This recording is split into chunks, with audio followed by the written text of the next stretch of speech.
This man, Wade Wilson, is accused of brutally murdering two Cape Coral women, Christine Melton and Diane Ruiz.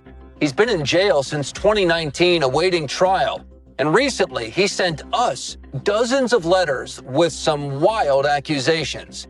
Tonight, for the first time ever, and from jail, he's talking. Some people wear masks to hide their darkness, but others tattoo it across their face as if daring the world to look away. In the summer of 2024, a Florida courtroom became the stage for one of the most chilling cases in recent memory. A man who shared his name with a comic book anti-hero, but whose crimes belonged to no fiction. Two innocent women, two brutal murders, and a killer who smiled through it all. This is not a story about a superhero. This is the true story of Wade Wilson, the man whose face became a symbol of evil, whose crimes shocked a nation, and whose trial revealed a darkness that even his own father couldn't comprehend. A darkness born not in a moment, but cultivated over years of pain, violence, and choices that would seal the fate of two women who simply wanted to live another day. Wade Wilson's story did not begin with murder. It began with tragedy of a different kind, the kind that plants seeds in the soil of a child's mind, seeds that would one day grow into something monstrous.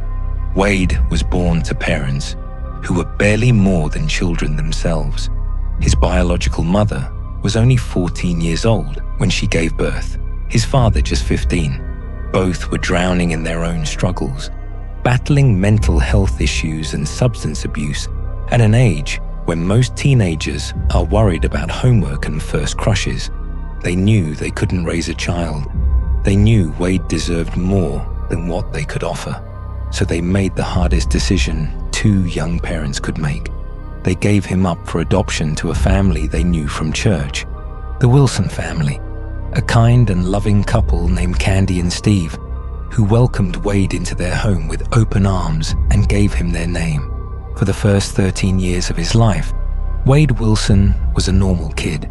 He went to school, played sports, attended church every Sunday with his adoptive parents, and had friends who liked him.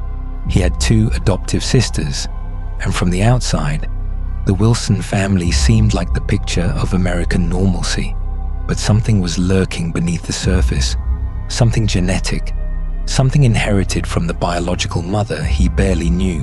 When Wade turned 13, the same age his biological mother's mental health had started to unravel. His own mind began to fracture. He became paranoid, aggressive, and obsessed with conspiracy theories. He believed aliens were watching his family, that bombs were hidden in the basement, that danger lurked around every corner. His adoptive mother would wake up every morning to find Wade frantically closing all the curtains, terrified that someone or something was watching them. His father once called the police because Wade insisted there was a bomb in the basement. There wasn't. It was the beginning of a long, painful descent. Wade's family tried to help him. They invoked Florida's Baker Act, a law that allows families to have loved ones involuntarily committed for mental health evaluation. Doctors examined him for 72 hours, but they found no clear diagnosis, no clear path forward. Wade refused therapy, refused medication, and as he entered his late teens, he began self-medicating with drugs. First marijuana, then harder substances. The drugs didn't quiet his demons, they fed them. By the time Wade turned 18, he had dropped out of school and entered the criminal world. He was arrested multiple times for breaking and entering, fraud, theft, and violent assaults. His family bailed him out again and again, believing he was too young to face serious consequences. But Wade wasn't learning. He was escalating. In 2015, he invited a woman to his car under the pretense of smoking marijuana, then choked her, threatened to shoot her, and sexually assaulted her while filming it on her own phone. She took him to court. He claimed it was consensual rough sex. He was found not guilty. In 2018, while in prison for another crime, Wade met a man named Brian Winchester, who was serving time for attempting to kidnap his wife. Wade offered to kill her for him once he got out. Prison guards intercepted the plan, but it was documented. Wade Wilson had not yet killed anyone, but his name was now linked to a murder-for-hire plot. By late 2018, Wade was 24 and out of prison. He met a woman named Kelly on a dating site. She thought he was charming. She didn't know he was lying about everything: his name, his past, his addiction. For 6 months, they lived together. Wade controlled her, isolated her, stole from her, and cheated on her. When Kelly tried to leave, Wade attacked her in their car, choked her, bit her face and ears, cut off her clothes, tied her up, and raped her. He then threw her in the trunk and drove around looking for drugs. Kelly survived. She went to the hospital. She went to the police, but the evidence mysteriously went missing. The case was dropped. Kelly escaped with her life, but barely. After Kelly, Wade moved on to other women. He abused them all. One of them, a woman known as Mila, stayed with him despite being choked unconscious multiple times, tied up, sexually assaulted in a boat by a river, and terrorized daily. Mila eventually went to the police, and Wade was arrested in October 2019. He spent 3 months in jail, then begged Mila to drop the charges. She did. He was released. Just days after his release, on October 6, 2019, Wade went to a bar called Buddha Lounge with Mila and her friend Amy. There, he met a stranger named Jason and 2 women, Christine Melton and her best friend Stephanie. Christine was 35 years old, a kind woman who had been close friends with Stephanie since high school. Wade introduced himself as Junior and bought Christine a drink. They talked, laughed, and when the bar closed at 2 in the morning, the 4 of them, Wade, Christine, Stephanie, and Jason, went back to Jason's house.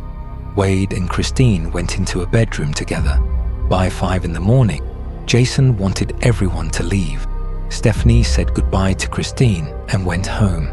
She had a child to take care of and work the next day. Wade and Christine were left alone. They went to Christine's house. She went to bed. Wade stayed awake, watching her. Then, for no reason anyone could understand, he decided to kill her. He strangled Christine Melton to death in her own bed. After killing her, Wade unlocked her phone by holding it up to her lifeless face. He called Mila repeatedly, but she didn't answer. Frustrated, he wrapped Christine's body in a rug, tried to stuff it into her car's trunk, failed, and fled in her vehicle. The next morning, Wade drove to Mila's workplace. When Mila came outside asking where her car was, Wade tried dragging her into Christine's car through the window. A violent struggle erupted. Wade punched Mila, tore her clothes, ripped out chunks of her hair, and began strangling her in broad daylight. Mila's friend Amy called the police. Wade heard sirens and fled, but he wasn't done. Around 9:30 that morning, Wade spotted 43-year-old Diane Ruiz walking to work. He pulled over and asked for directions. Diane, being kind, got into the car to help. Wade drove to a quiet area and strangled her. She passed out but was still alive. Wade dragged her out, laid her on the ground, and ran over her body multiple times until, in his own words, she looked like spaghetti. He dumped her body in the woods and drove away. By 3 in the afternoon, police spotted Wade's car. An officer approached. Wade was shirtless, disheveled, and calm. The officer told him he was being arrested for assaulting Mila. Wade relaxed, thinking they didn't know about the murders. But as the officer waited for backup, Wade suddenly said, "Goodbye, bro," and sped off. The officer didn't chase him, fearing for civilian safety. Wade then went to a coffee shop owned by an acquaintance named Josh. He was frantic, barefoot, shirtless, missing teeth from the fight. He told Josh he needed a ticket out of town. When Josh asked why, Wade confessed, "I killed someone last night." Josh went to call for help, but when he turned around, Wade was gone. Police found Christine's car outside covered in blood. They tracked the owner and discovered Christine Melton's body in her home. Wade was now wanted for murder. He broke into random houses and finally an empty vacation home. He showered, changed into the owner's clothes, ate popcorn, drank White Claw, and called his biological father Stephen. Wade told him everything, describing both murders in detail, sounding excited, almost proud. Stephen, horrified, got Wade's location and called the police. When officers arrested Wade, he refused to confess unless they brought him a burger and fries. They did. He confessed to everything. 3 days later, police found Diane Ruiz's body in the woods. Led by buzzards circling overhead, Wade Wilson was charged with 2 counts of first-degree murder, grand theft, battery, and burglary. His trial didn't begin until June 2024, nearly 5 years later. During that time, Wade tried escaping prison, was caught selling drugs, and joined a white supremacist gang. He covered his face in tattoos, including one above his eyebrow reading, "Why so serious?" like the Joker.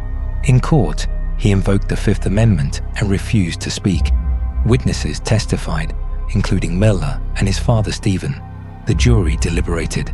9 jurors voted for the death penalty. Under Florida law, that was enough. On August 27, 2024, Judge Nicholas R. Thompson sentenced Wade Wilson to death twice, once for Christine Melton, once for Diane Ruiz. Wade showed no emotion. Outside the courtroom, something strange happened. Wade had become a TikTok sensation. Thousands of young women posted videos calling him attractive, claiming he was innocent, begging for his release. Some sent fan mail to prison. When asked what the most romantic place he'd ever been was, Wade replied, "The sea." But no amount of social media fame could change reality. Wade Wilson was a killer, not a misunderstood victim, not a tragic anti-hero, a cold-blooded murderer who took 2 innocent lives for no reason at all. And this is where Wade Wilson's story ends, not with redemption, but with 2 death sentences and a legacy of pain. Christine Melton and Diane Ruiz were real people with families, dreams, and futures stolen from them.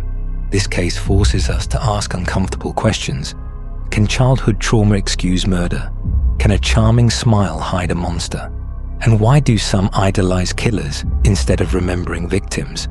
Wade Wilson is not a movie character. He's a convicted murderer on death row. So I want to hear from you. What do you think about this case? Leave your thoughts in the comments. If you found this deep dive respectful, consider subscribing. Thank you for watching.